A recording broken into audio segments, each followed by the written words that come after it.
acompañando en estas actividades Bruno Celsa, de la agencia AFP, Ana Laura Pérez, que es catedrática de la Universidad OR y también colega en el diario El País, especializada en temas de fact-checking justamente. Así que los dejo con ellos, los llevo a usar este micrófono. Bueno, perfecto. Quedan en compañía de ellos. Hacemos esta presentación, que seguramente pueda surgir alguna pregunta. Seguramente la podemos formular al final. Después hacemos una pausa para el almuerzo, que están todos invitados. Como decíamos, es aquí a la vuelta en el Aeroclub. Y después retornamos aquí a la hora 14 para el desarrollo de la segunda parte de la capacitación, con un primer contacto con una representante de Twitter vía Skype desde México.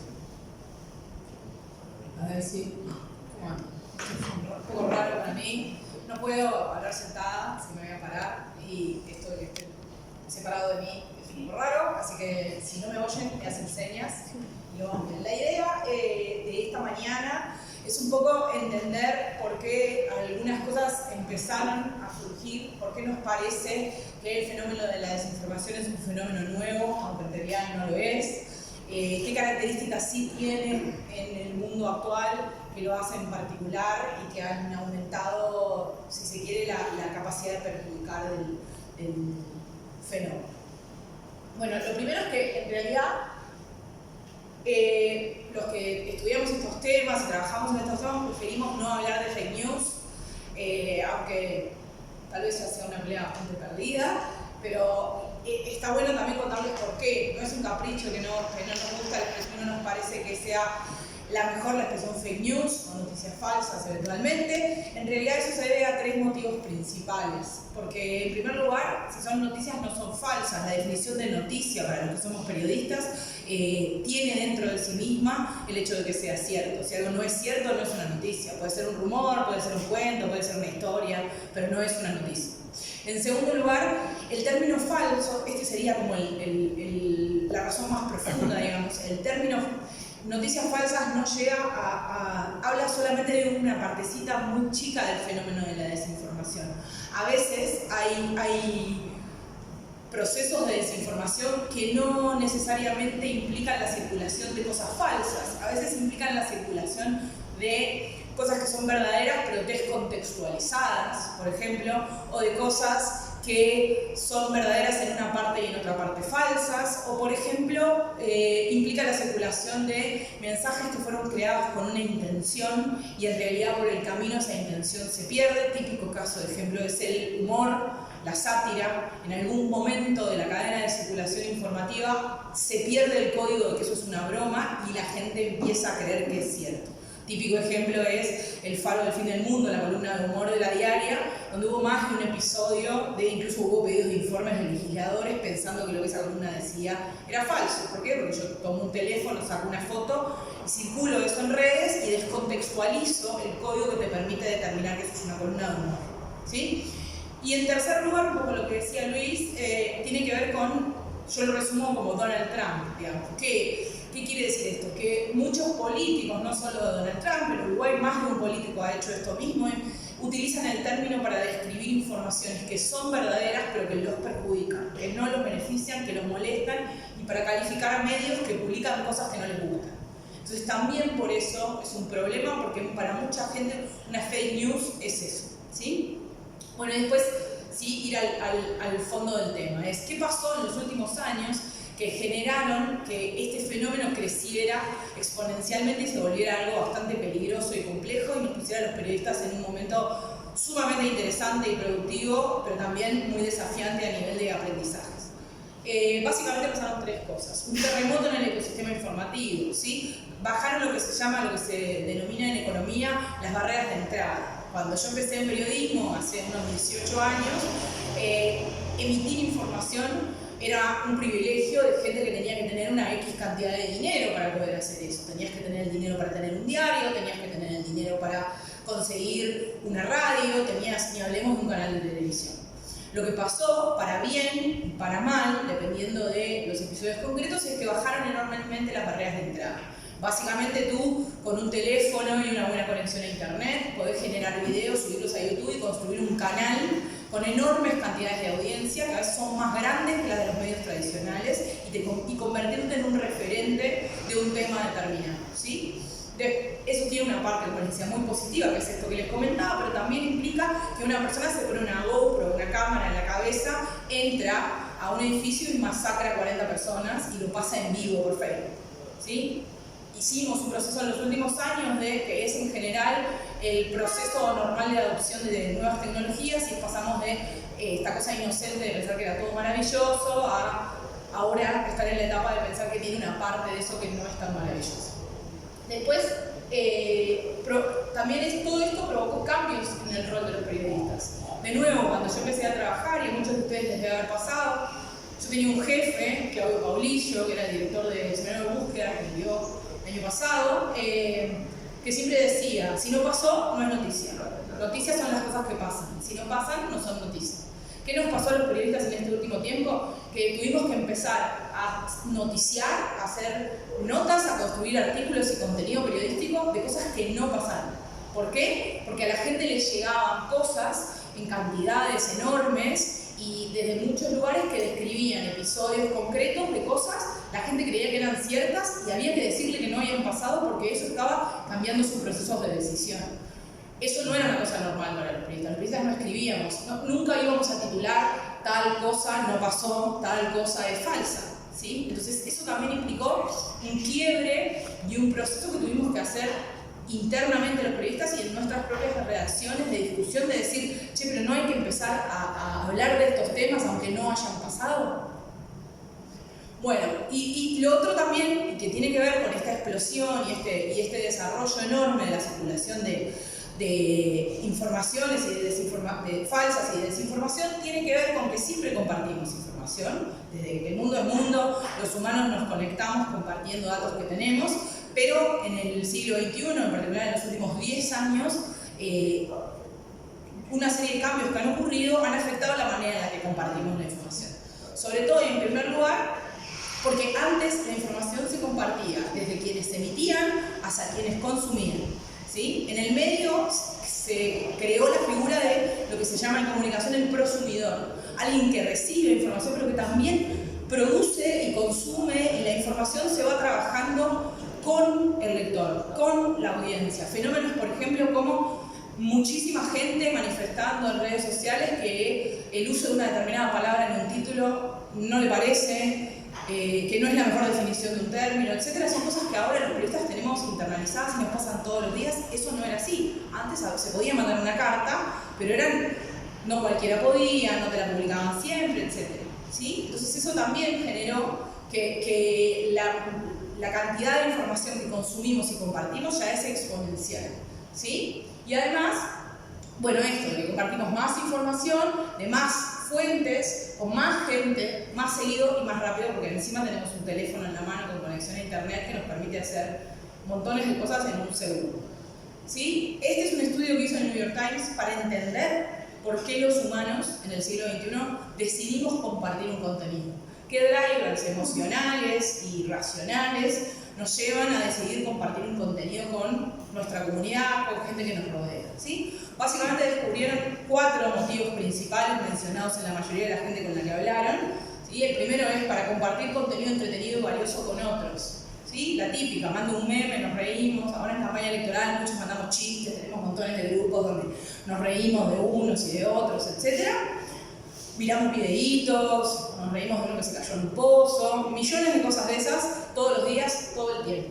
Segundo motivo, para definirnos en relación con otros. Los seres humanos nos definimos tanto por lo que somos como por lo que no somos. Y compartir información también es una manera de decir, yo no soy esto, yo no me parezco a esto, a mí esto no me parece, esto me indigna, esto me molesta, no tiene nada que ver conmigo, ¿sí? Formamos comunidades, grupos de interés y nos ponemos en ese grupo y nos diferenciamos de los que están enfrente. En la campaña electoral eso se vio con total claridad, ¿sí? La tercera, para nutrir nuestras relaciones interpersonales y a nosotros mismos. Leemos artículos sobre piques para dormir bien y se los mandamos a un amigo que tenemos que tiene unos problemas bárbaros de insomnio y le decimos, che, léete esto, capaz te sirve, o fulanito tiene tal pique, y vamos compartiendo cosas, conectamos con el otro a partir de la información. También es una manera de conectar, de tener temas, de charlar, de compartir cosas, de conectar. Y por último, para hacer oír ¿sí? Sobre marcas, sobre temas, sobre instituciones. Eso tiene de nuevo una parte súper positiva, que es que todos podemos tener una voz, y tiene una parte que se ha vuelto un poco negativa, y es que a veces los esquemas de funcionamiento de los entornos de redes sociales hacen que nosotros creamos que siempre tenemos que tener una opinión, aunque no tengamos información y formación sobre el tema determinado. Caso paradigmático de los últimos tiempos, lo que ocurrió en Bolivia. En Bolivia se estaba procesando una crisis, y mientras se estaba procesando una crisis en el Uruguay, con poquísima información, gran parte de la gente salió a opinar si era o no era dictadura, si había o no había. ¿Y cuántos teníamos la información? ¿Cuántos teníamos la capacidad de entender el fenómeno político de Bolivia para salir a opinar de esa manera? Sin embargo, sentíamos que, de nuevo volvemos a otra de las definiciones, para definirnos en relación con un otro había que definir de qué lado estabas, ¿sí? Bueno, y en eso, también en esto de las comunidades que se vinculan, se genera lo que este concepto que se llama los filtros burbuja o el filtro burbuja, que surge de un libro que escribió un activista y estudioso de la comunicación que se llama Eli Parcier, que es norteamericano. Hizo una charla TED 2010, 2011, donde planteó este concepto por primera vez, y después publicó un libro en 2014 que fue traducido al español recién el año pasado, y ahora en Uruguay se puede conseguir. Se los recomiendo, es súper interesante, a menos de que uno no pueda necesariamente estar de acuerdo con todo lo que plantea, es un approach muy interesante al fenómeno. ¿Él qué es lo que dice conceptualmente? Supongo que todos tenemos en esta vida un pariente, un amigo, el cuñado de la tía de alguien que nos parece que piensa feo, que lo que dice nos da vergüenza, que nos irrita, que no podemos creer que piense así, que nos genera todo un montón de cosas adentro. Todos tenemos. ¿Y qué es lo que hacemos? Lo que hacemos es educar al algoritmo, que es nada más y nada menos que un set de reglas que define el funcionamiento de cualquier cosa, en este caso una red social. Le vamos diciendo... ¿Es el siguiente? No. Sí. Le vamos diciendo qué cosas no, o sea, a este no lo queremos ver. Ocultame lo que dice, o mostrame menos, ¿sí? O lo silenciamos si fuera el caso de Twitter.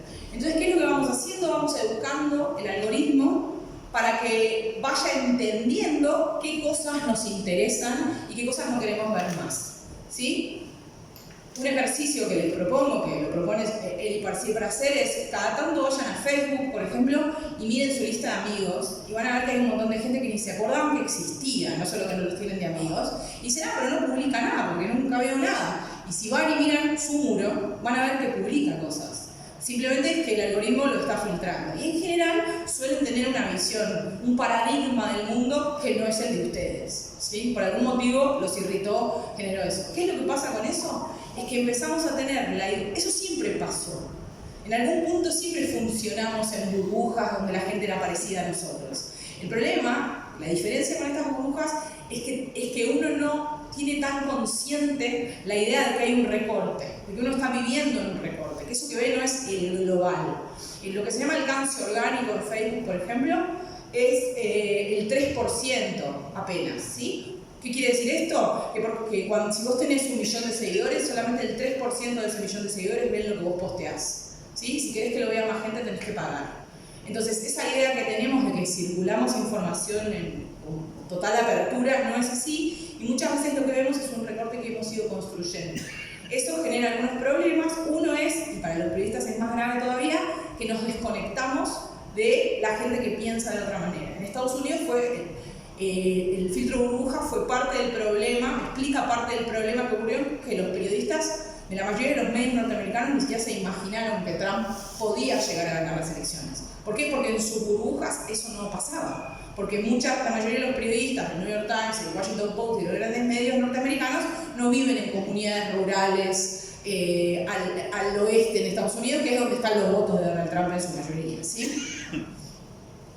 Bueno, por ejemplo, algunas cosas que es interesante entender de cómo funcionan y circulan estas cosas. Algunos de estos datos un poco los comentaba Luis. Todas estas cosas salen de estudios que yo linkeo en las presentaciones, que las subo a un lugar compartido para que las puedan ver. Parte del combate a la desinformación es adjudicarle una fuente clara y precisa a la información que uno usa para que ustedes la puedan buscar y leer completa si les parece y tienen ganas. 59% de los links compartidos en redes sociales no son cliqueados. Este fue un experimento que se hizo para la revista Science. Se creó un artículo cuyo título era que la marihuana tenía trazas de ADN de aliens, de extraterrestres, ¿sí? Si tú hacías clic en la nota decía... No, déjame ver. Si tú hacías clic en la nota decía, este es un experimento para la revista Science, estamos tratando de medir cuánta gente hace clic. Pues 59% de la gente no hizo clic, pero compartía el contenido, compartía ese título por el título. La verdad es que el que esté libre de pecado que arroje la primera piedra, todos alguna vez compartimos contenido que no leímos, o al menos que no leímos en su totalidad. Ese es un comportamiento que la mayoría de los humanos tenemos, que como periodistas tenemos que combatir también en nuestros propios consumos particulares, ¿sí? El otro tema que tiene que ver con cómo circula la información y sobre todo cómo se viraliza, es que hay una explicación a por qué, como decía Luis, los contenidos falsos en general circulan mucho más potentemente que los verdaderos, suelen viralizarse más y más rápido.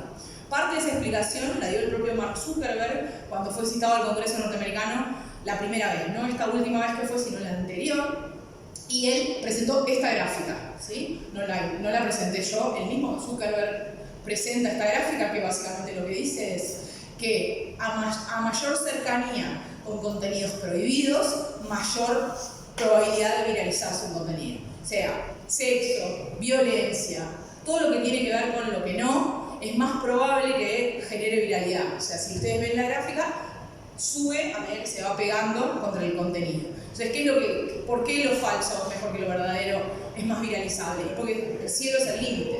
Yo puedo inventar lo que yo quiero, puedo generar, y este es un punto clave, neurálgico de cómo circulan los procesos de desinformación, es que cuando vos construís campañas de desinformación, el objetivo uno es generar emociones, es que te atraviese una sensación, que puede ser ira, que puede ser, mira como yo tenía razón, ¿sí? Todas esas sensaciones como súper fuertes. ¿Por qué? Porque eso te baja la capacidad de raciocinio para darte cuenta de si lo que tenés enfrente es falso o no, y tenés un teléfono que te permite compartir en un segundo. Entonces la combinación emoción fuerte, teléfono, es la clave del asunto. Por eso también el manejo de contenido de morbo, digamos, es como un accidente de tránsito, ¿no? O sea, vos decís, no tendría que ir a mirar, pero como que en algún punto mirás. Bueno, esto es lo mismo, pero en circulación de información, ¿sí? 70% de chances de compartir un contenido falso que uno verdadero, 70% más, como decía Luis, ¿sí? Y 6 veces más le lleva a un contenido verdadero alcanzar 1.500 personas, por esto que decíamos, ¿no? ¿Vamos? Entonces, ¿cómo funciona y cómo categorizamos el ecosistema del desorden informativo? Esta categorización no es mía, ojalá, es de First Draft, que es una organización norteamericana que se dedica hace unos cuantos años, son pioneros en la investigación de procesos de desinformación, tienen financiamiento de universidades, tienen financiamiento de Google y de Facebook también, y de varias organizaciones, y se dedican, son periodistas, la mayoría, y se dedican a investigar cómo funciona la desinformación y a capacitar periodistas en todas partes del mundo para enseñarnos a mejorar nuestras habilidades en ese sentido. First Draft fue parte del proceso de financiamiento de Verificado Uruguay. Vino a Uruguay un equipo, dos equipos de First Draft a Uruguay a capacitarnos a los periodistas que participamos del proceso de Verificado, y nos hizo un acompañamiento en el armado de la estructura de Verificado, que tiene una forma muy particular, es única en el mundo, y por eso también era bastante desafiante. Pero son también los que trabajaron con la gente de Comproba, que es la coalición de chequeo en Brasil, con Crosscheck, que fue la primera del mundo y francesa, trabajaron con otro Crosscheck que se hizo en Nigeria, trabajaron en la India, se dedican a capacitar y a financiar procesos de este tipo. Entonces, ellos lo que definen es la desinformación en función de dos verticales, digamos, la intención de dañar y la falsedad. Cuando solo hay intención de dañar, ¿sí? Y no hay un mensaje falso, por eso decía la desinformación va mucho más allá de lo falso, es lo que se llama mala praxis informativa, ¿sí? Típico es la circulación de videos íntimos de gente conocida para impactar en su carrera, en su vida, en una elección, en el resultado, etc. Por ejemplo, un episodio que ocurrió de este tipo es la circulación de mensajes de un grupo de WhatsApp de una serie de políticos muy conocidos de Puerto Rico, entre los cuales estaba el gobernador de Puerto Rico, que se dedicaban a pasarse mensajes misóginos, homofóbicos, etc., y a reírse de gente por su condición sexual. Esos mensajes se hicieron públicos. Una de las figuras más destacadas en ese proceso fue Ricky Martin, que salió a pedir la renuncia del gobernador, y el gobernador terminó renunciando. ¿Esos mensajes eran falsos? No, pero si se quiere, en algún punto eran parte de su vida privada. Él hablaba ahí porque creía que estaba hablando con sus amigos, ¿sí? A ser consciente. El porno, lo que se llama el porno de revancha, está dentro de esa categoría también. Después, en la otra punta, cuando solo hay falsedad, ¿sí? Y no necesariamente la intención de dañar, sino que lo que pasa es que circula algo que no es verdad y alguien se lo empieza a creer, eso es desinformación. Típicamente, como les decía, es la sátira, la broma, el chiste. En algún punto alguien hace un chiste, empieza a circular y la gente se lo empieza a creer. Nosotros en Verificado hemos tenido, de hecho hicimos un explicador para explicarle a la gente por qué nosotros creemos que hay que chequear bromas cuando la gente se les empieza a creer, pero uno de los motivos, les diría que el principal motivo por el cual recibimos críticas era cuando chequeábamos cosas que eran una broma. Lo que pasa es que había un montón de gente que no entendía que eso era una broma, ¿sí? Y después, cuando lo falso y la intención de dañar se juntan y se utilizan y se unen, ahí se produce lo que es la manipulación informativa. Acá tenemos un problema en términos de definiciones. En español no existe la palabra. En inglés hay dos palabras, disinformation y misinformation, que sería, cuando hay mis, hay intención de dañar. En español podemos hablar de manipulación informativa, por ejemplo, o a veces directamente hablamos de desinformación. En inglés la desinformación sería la que no tiene intención de dañar, ¿sí? Ahí hay construcciones de todo tipo para convencer a alguien de que algo que no pasó, sí pasó, y en general el fin último es cambiar su proceso de decisión, o a veces es un negocio económico. Se hace mucho dinero en procesos de desinformación porque se venden avisos, cuanto más tráfico tenés, más avisos vendés. Después, First Draft categoriza 7 tipos de mala información y desinformación. Como les decía, la sátira o la parodia, el contenido engañoso, ¿sí? El contenido impostor, que es cuando se suplanta fuentes genuinas. Un ejemplo que pasó, que AFP hizo el chequeo, que después creo que Bruno se los va a contar ese chequeo en particular. Se copió la página de la Red 21 de la República para decir que Astori invertía en un negocio de blockchain donde le iba bárbaro y hacía un montón de plata para engañar gente y hacerles poner $250. Eso, por ejemplo, es contenido impostor, ¿sí? Contenido fabricado, esto que hablábamos, se pueden manipular fotos, videos, un sinfín de textos, un sinfín de contenido. La conexión falsa es esto que les decía. A veces, por ejemplo, uno publica una nota diciendo, un artículo donde dice robaron en tal ministerio y pongo una foto del ministro con un maletín saliendo con cara de que se lleva algo, y en realidad la nota dice que el que robó era el portero, ¿no? Entonces ahí lo que estoy generando es una conexión a nivel visual que induce a la persona a pensar una cosa que no tiene nada que ver con lo que en realidad es, ¿sí? Y después hay contenido falso, ¿sí? Pero acá lo que se hace es cambiar el contexto. Por ejemplo, las fotos de Colombia del 2016, yo te digo que es Venezuela del 2019, ¿sí? Y contenido manipulado, videos, fotos, Photoshop, ahí entra todo ese territorio. Bien, ¿cuál es el problema de todo esto? Uno de los problemas principales es, según este estudio, ¿sí? que hizo también la revista, que se publicó también en la revista Science, que también está linkeado ahí, 60% de la gente, si uno le pregunta, te dice, yo puedo distinguir lo falso de lo verdadero. Pero cuando la pones a prueba, en general solo el 14 puede, en realidad es menos, es un 13 con algo, ¿sí? Pero, entonces, ¿cuál es el problema? El gap en el medio, el hueco en el medio entre esos dos valores, el tipo que cree que puede y en realidad no puede, ¿sí? Porque el que sabe que no puede no es tan peligroso, ¿sí? Entonces, ¿a quién le sirve la circulación de desinformación? ¿Quiénes ganan y quiénes pierden en esto? Le sirve a la propaganda política, le sirve al negocio económico. Como les decía, hay gente que hace mucho dinero generando tráfico. Pasó en las elecciones en Estados Unidos, más allá de la injerencia rusa, que tenía una pata claramente política, en Europa del Este había lo que se llama granjas de creación de fake news, que creaban páginas, eran gurises jóvenes que creaban páginas y medían con qué páginas les iba mejor y detectaron que cuando inventaban noticias sobre Hillary negativas tenían más tráfico que cuando hacían otra cosa y tenían Google Ads, o sea, hacían plata con Google. Entonces, en realidad, la granja tenía por objetivo generar ingresos, no necesariamente inmiscuirse en las elecciones. A veces hay una mezcla de las dos cosas. Pero siempre existieron. Yo uso este ejemplo porque me parece como una manera también de entender cómo es el proceso que en realidad no es que son nuevas, sino que ahora son exponencialmente más grandes.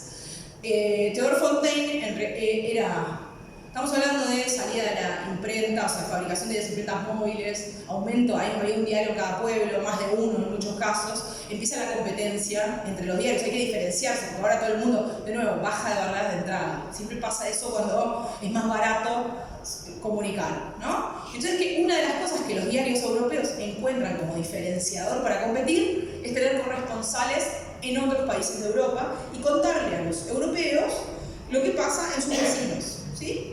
Entonces, el amigo Theodore Fontaine, que seguro no se pronuncia así porque es alemán, pero le pido disculpas, trabaja en un diario alemán como corresponsal en Inglaterra, ¿sí? Cuenta historias sobre lo que pasa en Inglaterra. Una de esas historias es el incendio de una manzana entera. Muere un montón de gente, en esa época la gente vivía muy hacinada, ¿sí? Revolución industrial y todo eso. Y él empieza a contar la historia de lo que pasa en esa manzana. Escribe muy bien, de hecho después se dedicó a la literatura y le fue muy bien. Y escribe cosas como: hoy estuve en el lugar, es un paisaje terrible, pueden verse los edificios quemados como un cráter en medio de la ciudad, los fuegos viven aún en las profundidades y en cualquier momento una llama puede comenzar a arder desde un montón de cenizas. ¿Cuál es el problema? Que el amigo Fontaine nunca salió de Alemania, no pisó Londres en su vida, inventaba todo, ¿sí? Y cómo lograba que le creyeran, y logró trabajar mucho tiempo en ese diario haciendo eso, en base a 3 cosas que terminan siendo las mismas 3 cosas que ahora hacen que una pieza informativa falsa funcione.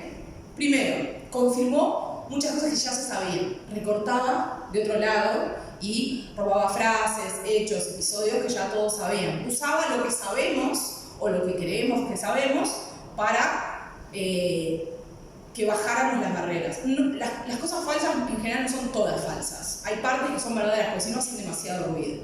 2, usaba imágenes familiares, descripciones con datos. Usaba la idea, ¿sí?, que los alemanes tenían de cómo eran los ingleses. Básicamente, nuestros prejuicios. Eso es lo que usaba, ¿sí? Y 3, escribía lindo. Era atractivo, tenía un storytelling muy potente, ¿sí?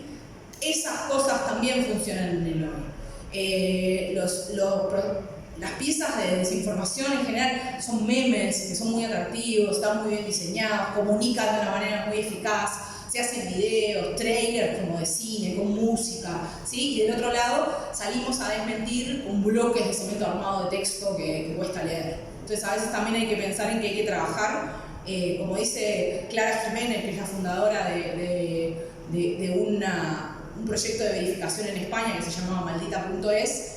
Ella dice: hay que usar las herramientas de los malos, ¿sí? Hay que aprender a ser atractivo para competir con el que del otro lado está siendo cada vez más atractivo, ¿sí? Pero entonces, pensar un poco en qué pasa cuando nada es lo que parece, ¿sí? En cuál es el valor de una captura de pantalla cuando en realidad es tan fácil hacer que creas que alguien posteó, publicó algo que es barato, accesible, no se precisa saber nada de programación, ¿sí? Hay hasta aplicaciones específicas y gratuitas para generar esto. Este diálogo eventual entre Sartori y el ahora presidente electo de la calle Pou, lo generé, lo inventé en una aplicación que te permite inventar diálogos entre personas y te permite inventar el operador telefónico. Yo puse Movistar porque me divirtió, te deja poner cuánta batería tiene el teléfono, puse eso porque me divirtió, cuánta conexión a internet, inventar un diálogo hasta la luna, ¿sí? Entonces, ¿cuán creíble puede ser una captura de pantalla si con esta facilidad yo te hago dialogar a 2 personas que nunca tuvieron ese diálogo? Lo mismo esto, ¿sí? Lo mismo una aplicación, de nuevo, gratuita, súper sencilla de usar, que te permite inventar posteos de Facebook. Sí, en general los contenidos que invento son muy absurdos, porque los que hacemos fact-checking intentamos no terminar haciendo cosas que terminen circulando. Entonces construimos ejemplos muy absurdos para tratar de... Y tampoco los circulamos, yo no pongo estas cosas en redes, ni siquiera para explicar algo. Pero nada, yo le saqué la foto a él de su Facebook, puse su nombre de usuario que tiene en su Facebook, ¿sí? Y manipulé un diálogo con alguien de una persona pública. ¿Sí? De nuevo, las capturas no son una fuente fidedigna de información bajo ningún concepto. Entonces, ¿cuál es el valor de un video? Porque hasta hace muy poco era fotos no, pero los videos sí. Sí, los videos es que es re difícil. Les voy a mostrar este video. Subime el volumen. And then he had a press conference in the Rose Garden with all this sort of visuals that obviously were planned long before I said. Bueno, se entiende. Ella es Nancy Pelosi, es la mujer política más importante de Estados Unidos y la política demócrata más importante de Estados Unidos, ¿sí? Es la líder del Congreso de uno de los dos partidos más poderosos de Estados Unidos. Este video, ¿qué es lo que parece? Parece que hubiera bebido Nancy, ¿no? O sea, que estuviera un poco tomada. Bueno, Nancy no estaba tomada, estaba en un evento, alguien tomó el video del evento y hizo lo que se llama ralentizar el video. Le bajó la velocidad un poquito, apenas, son micronas de segundo, para que parezca que arrastra la lengua, ¿sí? Entonces, de nuevo, ¿qué hay falso acá? El concepto de falso acá es una cosa bastante más compleja de establecer. ¿El video es verdadero? Sí. ¿Es Nancy Pelosi? Sí. ¿Está hablando? Sí. Parece que estuviera... Sí. Pero el problema es que se le movió la velocidad apenitas en un video. Ayer circuló la edición de un video de las declaraciones del presidente electo de la calle Pou al canal 12. Alguien tomó una parte del video y lo editó.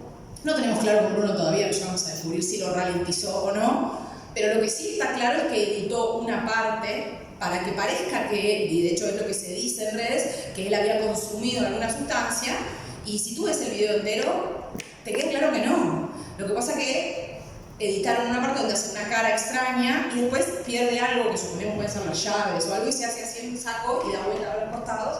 Si yo solo edito esa parte, parece como que está en un momento de extravío. Si vos ves el video entero, habla largamente con los periodistas antes y después de eso y no hay nada raro, ¿sí? Esto es, poné play nomás, es el anuncio que hizo Samsung en mayo de este año, que había logrado finalmente desarrollar la tecnología de inteligencia artificial que permite crear un video a partir de una imagen, ¿sí? Como ven lo que está al costado, todo está generado con una herramienta de inteligencia artificial a partir de solo una foto, ¿sí? Ven que es bastante difícil determinar que lo que está pasando de este lado no es cierto y nunca pasó, ¿sí? Entonces, de nuevo, el video como herramienta, estamos entrando ya en un territorio en el cual el video como herramienta para probar algo está en discusión. Esto tiene una afectación a nivel judicial también. El video como prueba se usa en procesos judiciales y esto permite que incluso cuando el video es verdadero, alguien diga, me lo manipularon y sea difícil probar que no. Pero para nosotros los periodistas también es muy desafiante porque era una herramienta que para nosotros era muy indiscutible, se da en video y para la gente es muy indiscutible todavía en su cabeza. Si algo pasa en un video es imposible trucarlo a ese nivel. Nadie aparece hablando y diciendo. Todavía hay algunos pequeños detallecitos que te permiten darte cuenta. En algunos casos, uno es el parpadeo. El parpadeo todavía de los desarrollos de inteligencia artificial es como medio extraño, como poco humano. Pero nada, pues ¿qué pueden demorar en arreglarlo? ¿Sí? Entonces, ¿cómo se arma una campaña de desinformación? Les traje como una serie de ejemplos. Esto ocurrió durante las internas, estos ejemplos que les voy a mostrar, de cómo se arma una campaña, del lado de los malos, digamos, pensando cómo la armaría. Primero, un breve diccionario, ¿no?, de redes y de desinformación. Un bot, probablemente hayan escuchado estos términos varias veces. Para mí me gusta definirlos porque se usan a veces no del todo correctamente. Un bot es una cuenta en una red social cuya generación de contenido está automatizada, ¿sí? Pasa una más y después vuelve a dos. Esto es una granja de bots, ¿sí? Desde acá se hacen posteos en redes sociales masivas con el mismo contenido. Tú contratás este servicio en internet, pongan granja de bots en internet, $50 por menos incluso, pueden hacer posteos en una red desde miles de cuentas al mismo tiempo para, por ejemplo, producir un hashtag, ¿sí? Que un hashtag aparezca entre los hashtags más mencionados, hacer ruido en torno y alrededor de un tema. Estos son automatizados, ¿sí? No hay, el único humano atrás de esto es el señor sentado con todos los teléfonos, ¿sí? Por eso todavía son más fáciles de detectar, porque tienen una serie de torpezas extrañas. Pasó en Argentina con un mensaje que saludaba a Macri que tenía un final un poco raro. Pasa a veces que algunas palabras las escriben mal. Muchas veces las granjas están en países asiáticos, entonces tienen problemas con el español, o usan palabras del español o neutras o de México y no de Uruguay, y esas cosas te sirven para darte cuenta que ahí hay algo que no. Una cosa que yo recomiendo es, cuando ustedes tienen la idea de que eso puede estar pasando, copian el texto entero de ese posteo y lo ponen en el buscador de Twitter, ¿sí? O en TweetDeck, si usan TweetDeck, y buscan.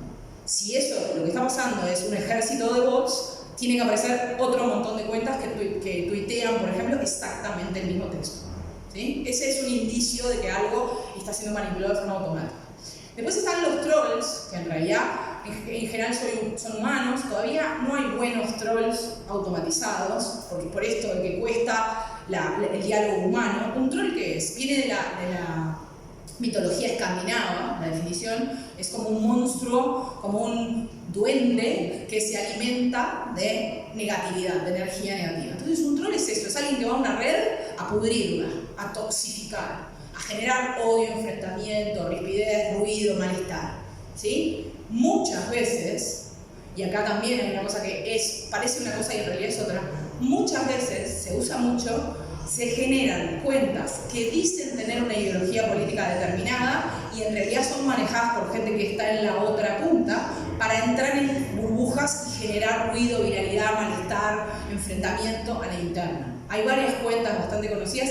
Hay una, por ejemplo, que se declara feminista extremista, no es uruguaya, pero ha sido retuiteada varias veces por cuentas uruguayas, que tiene mensajes que claramente ridiculizan el discurso del movimiento feminista, y cuando tú miras sus seguidores, las cuentas que sigue a gente que está en las antípodas de lo que ella dice que piensa, lo cual es bastante extraño, ¿sí? Pero eso es bastante común.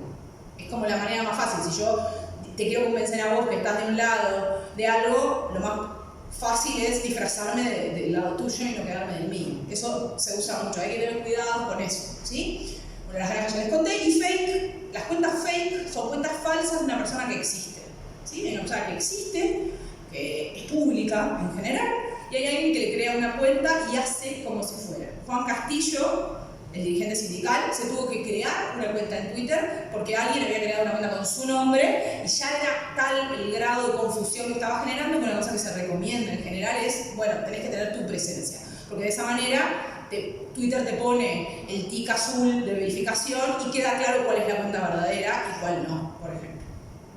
Entonces, una vez definidas estas cosas, ¿cómo se arma una campaña de desinformación? Se crean canales, ¿sí? Se construye un ecosistema de páginas y o cuentas de redes. En Twitter son cuentas, en Facebook en general son cuentas, pero sobre todo son páginas o grupos, ¿sí? Y se empieza a hacer correr mensajes verdaderos. Se reproduce, por ejemplo, los posteos de medios tradicionales conocidos para empezar a generar una comunidad con mensajes verdaderos, para construir confianza. Ese es el primer paso. Eso se puede hacer de dos maneras. Se puede hacer alquilando páginas que ya existen y que vienen haciendo estas cosas en otros países. Esta página de Facebook que se llama Latin Blow, escribimos con Bruno en su momento sobre esta página, es una página que estaba viralizando mensajes de desinformación en contra de un precandidato a la presidencia en ese momento, ahora presidente electo, ¿sí? Y que con Bruno detectamos ya había sido usada para generar y circular mensajes de desinformación en la campaña electoral de Honduras en el 2016. O sea, es una página que publica videos virales sobre una ballena que canta, esos que nos encanta mirar y compartir. Vamos siguiendo esa página y en el medio de todo eso pone mensajes manipuladores. Se alquilan esas páginas durante un tiempo. ¿Por qué? Porque son más creíbles. Porque el otro tema es que las crees para el momento de la elección. Pero ¿cuál es el tema? Que ya es poco creíble que vos tengas una página que maneja contenidos que fue creada el mismo mes de una elección. ¿Sí? Eso es como que digamos, es bastante fácil de darte cuenta que hay algo que hace ruido. Estas tres, en particular Uruguay Hoy y El Sol del Sur, que son las dos de arriba, fueron usadas para también circular información falsa, en particular el video, primero el libro, ese falso capítulo del libro sobre la calle Pou, en el que se contaba que él supuestamente había pisado a alguien, le había matado y se había ido, y después videos que se hicieron con esa misma historia, algunos con una música que parece un tráiler cinematográfico, se circulaban desde esas cuentas. ¿Qué se hace ahí? Esas cuentas tenían muy pocos seguidores, 60, 50 seguidores cuando empezaron. ¿Cómo aumentás la cantidad de gente? Pones plata. No precisás ahora, por cómo funciona Facebook, no es necesario tener muchos seguidores en una cuenta para poder llegar a 100.000 personas. Pones $100 y estableces la cantidad de gente a la que querés llegar, y no importa que tu página tenga 50 seguidores. Llega, circula, lo vemos muchos de nosotros que no seguimos a esa página. ¿Sí? Después, matar la credibilidad que tienen los otros. También es una manera de construir credibilidad. ¿Cómo? Hablando de conspiración en general. Esa es la única manera que vos tenés, de que la gente crea que ningún medio de comunicación de un país determinado, que ningún periodista de un país determinado está hablando de una noticia que vos decís que ocurrió. ¿Sí? ¿Por qué motivo no daríamos esa noticia? Y porque estamos conspirando para ocultarla. ¿Sí? Por suerte, en Uruguay tenemos un arco de medios de comunicación en términos de línea editorial, si se quiere, amplísimo. Entonces sería bastante difícil de creer que nos pusiéramos todos de acuerdo para esconder algo. ¿Sí? Es como súper extraño. Sin embargo, estas cuentas del Sol del Sur circulaban este tipo de informaciones, ¿no? La censura impuesta por los amigos de la prensa se termina cuando las redes hablan, en la dictadura prevaleció la represión contra las voces que se alzaban libres sin ataduras, ahora nos persiguen por decir la verdad. Plantear un escenario donde el otro conspira y por eso no te dice la verdad, ¿sí? Después, lo que les decía, lo importante se pauta, se paga, se pone plata, se gasta mucha plata en circular desinformación en redes, ¿sí? Ahora, hace 2 meses, todavía está la polémica instalada, Zuckerberg anunció que los avisos políticos, o sea, donde haya plata, no van a ser chequeados por organizaciones de fact-checking independientes con las que el propio Facebook había acordado que iba a hacer ese proceso, los avisos políticos no. Al punto que una precandidata presidencial demócrata norteamericana, Elizabeth Warren, que es senadora y viene peleando mucho por estos temas, posteó y pagó un posteo en Facebook con una foto de Zuckerberg y Trump diciendo que Zuckerberg apoyaba la campaña de Trump, que eso era todo mentira, pero como Facebook la dejaba poner plata y mentir, ella iba a hacer el experimento de hacerlo para demostrarlo, hizo circular eso y corrió. ¿Sí? No fue bajado ni tenía un cartel. Listo. Bueno, al pautar los mensajes además es posible microsegmentarlos, definir audiencias determinadas, que es otro gran problema de la desinformación en redes cerradas, a diferencia de un medio, ¿sí? Si yo político miento en un medio, que a veces pasa, o en un aviso, que a veces pasa, el problema es que lo vemos todos. Entonces lo ve el candidato opuesto y puede salir a retrucar, lo ven los periodistas y podemos hacer notas diciendo que ese dato que está manejando no es cierto. En cambio, si yo microsegmento el público, muchas veces ninguno de nosotros, si no estamos en el segmento, podemos ver que hay gente que está viendo cosas que no son verdad. Eso fue lo que hizo Trump en la campaña en Estados Unidos. Eligió puntualmente 3 segmentos específicos de la población a los que él quería convencerlos de que no fueran a votar. Nunca lo iban a votar a él, pero son históricamente votantes demócratas. Y lo que hizo, como el voto no es obligatorio en Estados Unidos, lo que hizo fue empezar a mostrarles mensajes negativos sobre Hillary, llenos de mentiras, para que no fueran a votar. Uno de esos segmentos eran las mujeres afroamericanas pobres, y tergiversó declaraciones de Hillary para mostrarla como racista. Y mucha de esa gente no fue a votar porque vio eso. Lo mismo pasó antes con el Brexit, ¿sí? No lo vimos, porque estaba microsegmentado, hasta después. Después, esto que decía, ser atractivo, ¿sí? Usar imágenes, porque si no siempre lo falso es más atractivo que lo verdadero. Si nosotros creemos que porque, esto nos pasa mucho a los periodistas, nosotros creemos que porque tenemos la verdad, con eso nos alcanza, ¿no? Esto es la verdad. Entonces, ¿cómo puede ser que la gente lea más lo que es mentira si esto es la verdad? Bueno, lo que pasa es que a veces la verdad la presentamos en un paquete que no es muy atractivo, ¿sí? No es algo malo pensar en maneras de mostrar la información que sean más atractivas para las audiencias. Es una manera de llegar con lo que tiene calidad versus lo que no la tiene. Y es una apuesta que todos deberíamos explorar. Chequeado en Argentina hace memes, hace GIFs, hace videos. Trata de encontrar maneras de viralizar la verdad, ¿sí? Porque si no, lo que tenés del otro lado es esto, ¿sí? 70% de los fakes son memes o imágenes ya en este momento. Y después, en Twitter en general, ¿para qué se usa Twitter? Para manipularnos a nosotros, a los periodistas. En general, y lo que ocurrió en la campaña en Uruguay, los episodios que hubo de desinformación, en general se usó Twitter para eso, ¿sí? Ponían mensajes falsos sobre políticos determinados y nos arrobaban a un montón de periodistas para que viéramos esos mensajes, para que pusiéramos el tema en la agenda, para que hiciéramos notas sobre eso. Y a veces, aunque hagas una nota diciendo esto no es verdad, estás dándole onda expansiva a eso. Entonces, lo otro que hay que hacer también es controlar mucho el tamaño de la viralidad de algo falso. Si vos ves que te están arrobando a vos y a un grupo de periodistas, pero la viralidad de eso es mínima, es inexistente, lo mejor es hacer silencio y no hablar, y no sacar el tema, y mucho menos ponerlo en la agenda de los medios donde trabajamos o de los lugares donde tenemos un potencial audiencia, ¿sí? En nuestras redes, por ejemplo. Sí. Y después, mucho WhatsApp. Esto un poco lo decía Luis, en Brasil fue lo que se usó. Solo el hijo de Bolsonaro tenía 5.000 grupos de WhatsApp en uno de sus teléfonos, desde a los que les mandaba mensajes de modo sistemático, muchos de esos falsos, ¿sí? WhatsApp es una red que en Uruguay tiene prácticamente 100% de penetración.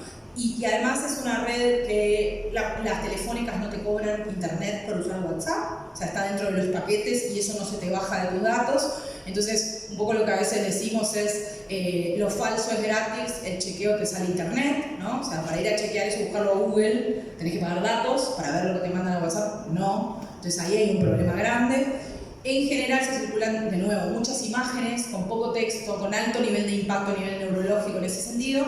Entonces son redes utilizadas en poblaciones con baja conectividad a internet y baja alfabetismo. Son redes que se usaron, por ejemplo, en Brasil, en zonas con baja alfabetismo. En la India ha habido, después Bruno les va a contar algunos casos, ha habido episodios de desinformación que han terminado con decenas de personas muertas como consecuencia de circulación de mensajes, y en general es Facebook y WhatsApp los lugares por donde circula esa información. ¿Sí? Bueno, y eso, básicamente era contarles un poco el panorama. Ahora Bruno les va a contar un poco más cómo es el proceso de fact-checking, y de tarde después de comer vamos a hacer trabajos prácticos y vamos a aprender a chequear y vamos a hacer ejercicios, así que arriba. Yeah.